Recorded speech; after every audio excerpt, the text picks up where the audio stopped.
Vous savez pourquoi je n'aime pas Transformers 5 ? Pour tout un tas de raisons, oui, et j'en ai déjà parlé.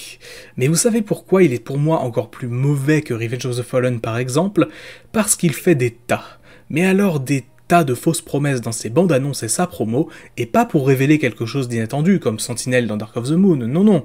Ils ont juste fait de la promo et mis des attentes sur des éléments totalement ridicules et qui se sont révélés éclatés au sol dans le film final. Aujourd'hui, on va parler d'une des victimes de ce naufrage, un Decepticon, encore une fois, qui a réussi l'exploit d'être une honte quasiment aussi énorme que Shockwave dans Dark of the Moon, Onslaught. You need a bigger door. Jusqu'à maintenant, dans ces petites vidéos analyses, je n'ai pas encore parlé de personnages n'apparaissant que dans Transformers 5. J'ai parlé de Sentinel et de Shockwave apparaissant dans le troisième film, et de Megatron qui lui apparaît dans toute la saga. Mais pour tout le mal ou le bien que j'ai à dire de ces personnages, Dark of the Moon n'est pas à mon sens un vrai mauvais film. C'est mon deuxième long métrage favori du Bayverse après le premier, et honnêtement j'y trouve beaucoup de plaisir à chaque fois que je le revois, de par son ambition et pas mal d'éléments que je trouve quand même très réussis, notamment Sentinel Prime, mais pas que. Or, ici, on va parler d'un mauvais personnage au sein d'un très mauvais film, le seul film Transformer que je ne parviens même pas à apprécier en mettant mon cerveau en off et en appréciant l'action, mais ça, j'ai déjà eu l'occasion d'y revenir. Bref, Onslaught a été un personnage annoncé bien en amont de Transformers The Last Knight. En juillet 2016, soit 11 mois environ avant la sortie du long métrage, Michael Bay, en personne, poste un message sur les réseaux sociaux avec une photo d'un camion « Nothing can prepare you for Onslaught ». Littéralement, rien ne peut vous préparer pour Onslaught. Ce véhicule, qui a été l'un des premiers dévoilés pour le film, a aussitôt hypé énormément de fans, car Onslaught, à la base, c'est un Decepticon parmi les plus appréciés. Il est le chef des Combaticons, formant le torse de Bruticus, un tacticien parmi les plus importants des rangs de Megatron, et un bot capable, même seul, d'avoir une force brute assez impressionnante. Il avait en plus été vu récemment dans les jeux vidéo Transformers Fall of Cybertron et Transformers Rise of the Darkspark, où on le voit à la tête des Combaticons sur la planète natale des Transformers.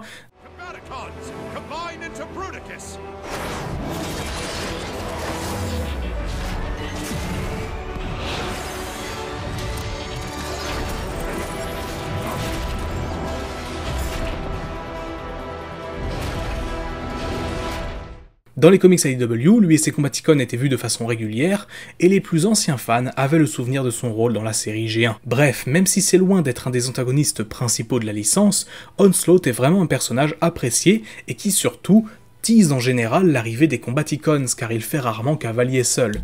En amont du film, début juin 2017, plusieurs petits éléments de lore furent dévoilés par Paramount, censés teaser l'équipe de Decepticons mise en place par Megatron pour traquer Kyle Yeager. On retrouve donc des informations sur Dreadbot et Berserker, Mohawk et Nitro Zeus, mais aussi bien sûr sur Onslaught donc.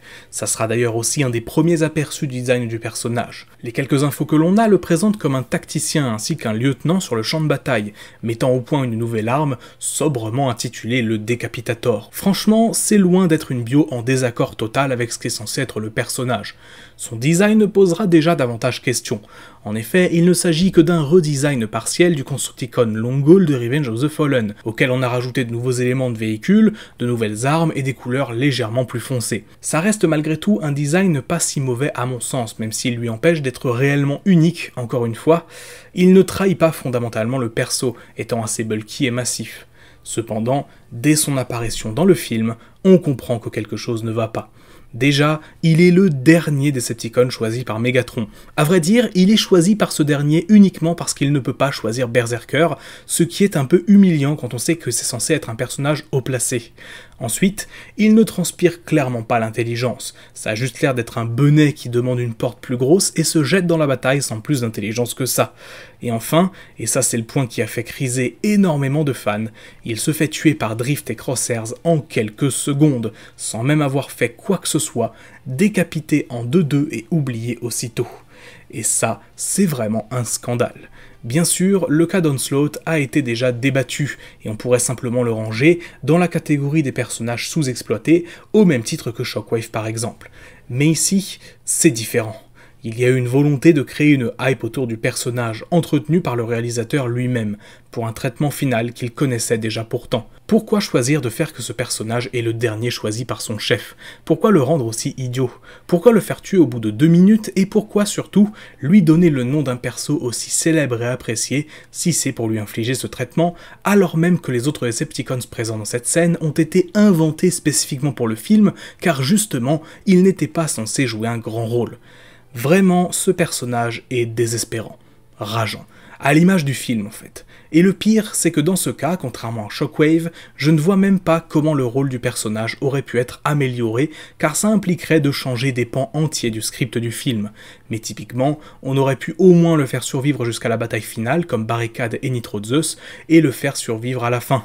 On aurait pu le voir davantage en action dans la case de Cade Yeager, on aurait pu le faire interagir avec les siens et avec Megatron, etc., etc. Même dans un comics dérivé du film, censé faire la promotion d'une marque de rasoir, oui, cherchez pas, il se fait bolosser par un robot rasoir.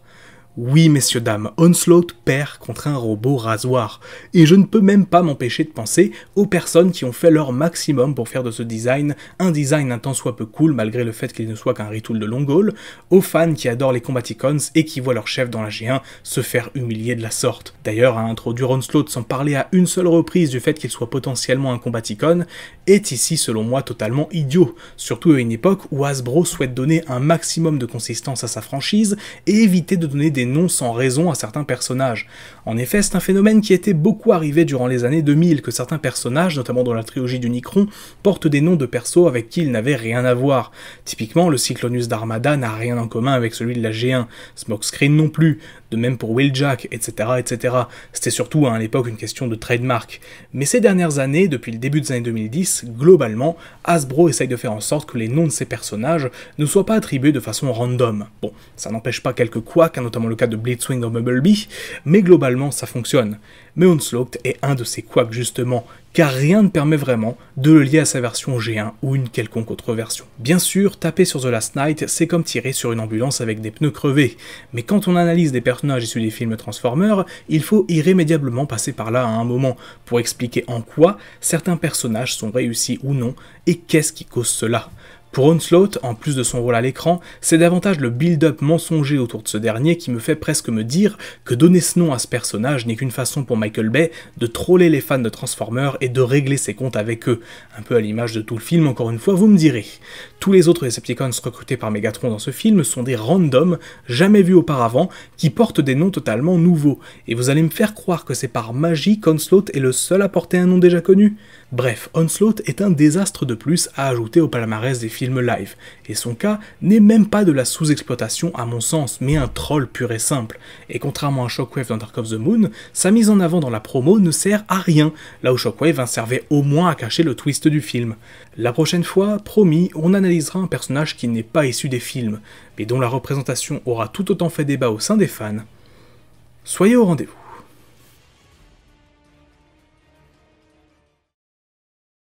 Merci à vous d'avoir regardé cette vidéo, n'hésitez pas à l'aimer si elle vous a plu, et laisser un petit commentaire pour me donner votre avis. Si vous n'êtes pas encore abonné, n'hésitez pas à le faire pour pouvoir suivre toutes les nouvelles sorties, c'est gratuit et ça aide beaucoup. Enfin, si vous souhaitez aider à l'amélioration de la chaîne en me soutenant financièrement, vous trouverez dans la description les liens vers mon compte Tipeee et ma boutique Teespring, où vous pouvez me demander un focus sur le personnage de votre choix, voir les vidéos en avance et acheter des t-shirts en rapport avec la chaîne. Sur ce, on se dit à très bientôt pour une nouvelle vidéo, c'était Magnus, ciao.